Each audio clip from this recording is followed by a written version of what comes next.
কাঁচা আমের শুকনো মোরব্বা বা ম্যাঙ্গো ক্যান্ডি যে নামে ডাকেন না কেন খেতে কিন্তু ভীষণ মজার। যারা একবার খাবেন এই ক্যান্ডি বারবার খেতে চাইবেন, এতটাই ভালো লাগে খেতে।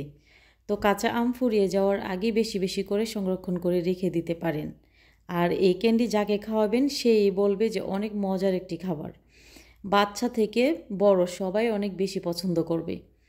আমার পরিবারেরও সবাই অনেক পছন্দ করে এই ক্যান্ডি। তো প্রতি বছর এই ক্যান্ডি আমি কয়েকবার তৈরি করে থাকি। তো ক্যান্ডি তৈরি করার জন্য এখানে কিছু আমি ভালো করে খোসা ছাড়িয়ে নিয়ে তারপরে আমগুলো কেটে নিয়েছি। মোটা করেও কাটে নিই, আবার পাতলা করেও কেটে নিয়ে নিই। প্রথমে প্যানে আমি দিয়েছি 1 কাপ পরিমাণে চিনি, তারপরে দিয়েছি আমগুলো, তারপরে আবারও আধা কাপ পরিমাণে এখানে চিনি অ্যাড করেছি। দিয়েছি রেগুলার লবণ, দিয়েছি সামান্য পরিমাণে বিট লবণ। কালারটা সৌন্দর্যের জন্য এখানে দিয়েছি সামান্য মরিচের গুঁড়া। মরিচের গুঁড়াটা সম্পূর্ণ অপশনাল। আপনাদের ঘরে যদি বাচ্চা থাকে সেই ক্ষেত্রে মরিচের গুঁড়াটা আপনারা স্কিপ করতে পারেন। তো খুব ভালো করে মাখিয়ে নিয়েছি, আর মাখিয়ে নেওয়ার পর রেস্টে রেখে দিচ্ছি যতক্ষণ পর্যন্ত চিনিটা গলে যায়। আপনারা দেখে বুঝতে পারছেন যে চিনি আর আম থেকে অনেকটা পানি বের হয়ে গেছে।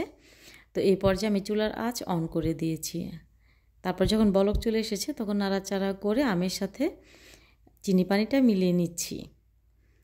তারপর যখন আমগুলো সিদ্ধ হয়ে যাবে তখন চুলার আঁচটা অফ করে দেব। আর চুলার আঁচটা অফ করে দিয়ে আমি সারা রাতের জন্য এভাবে করে আমটা রেখে দিয়েছিলাম।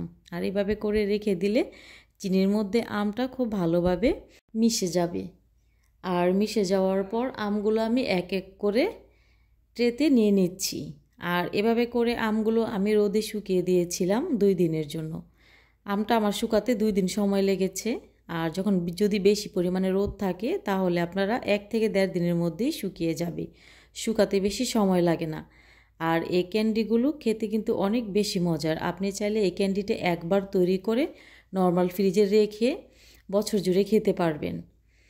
আপনাদের মনে হয়তো প্রশ্ন জাগতে পারে যে আমের অবশিষ্ট যে চিনি পানিটা ছিল ওই পানিটা আমি কি করব? চিনির ওই পানিটা আমি অন্য কোনো আচারে ব্যবহার করে নেব।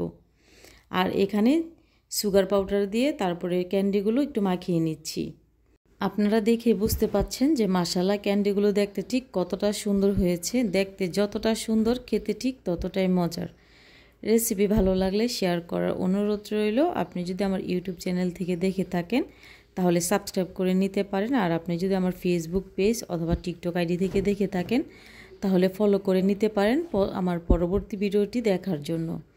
এভাবে ক্যান্ডি তৈরি করা যেমন সহজ, খেতে ঠিক ততটাই মজার। আপনারা চাইলে বছর জুড়ে সংরক্ষণ করেও খেতে পারবেন, এতটুকুও কিন্তু স্বাদ বদলাবে না।